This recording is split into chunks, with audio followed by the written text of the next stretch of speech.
അങ്ങനെ 2025 എല്ലാവരും നല്ല പടക്കം പൊട്ടിച്ച് ആഘോഷിച്ചിട്ടുണ്ടാവും.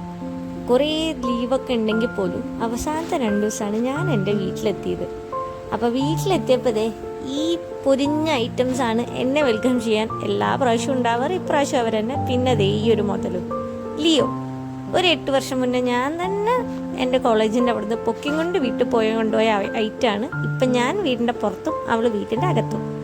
സോ എങ്ങനെയാണെങ്കിലും ഈ 8 വർഷം ഈ വീടിപ്പോൾ അവളെ എല്ലാവരും പറയണ പോലെ അവൻ്റെ കണ്ണിൽ കണ്ടൊരു തിളക്കം, അത് കാണുമ്പോൾ കിട്ടുന്നൊരു സന്തോഷം അത് വേറെ. ചുറ്റുള്ളതൊന്നും കാണില്ല. അപ്പോൾ പിന്നെ ഇങ്ങനെയായിരുന്നു എൻ്റെ അവസാനത്തെ 2 ദിവസം വീട്ടിൽ. പിന്നെ വീട്ടിൽ പോയി കഴിഞ്ഞാൽ ഇവളല്ലാതെ എൻ്റെ ഒരു സന്തോഷം അമ്മ ഉണ്ടാക്കണ നല്ല ഫുഡാണ്.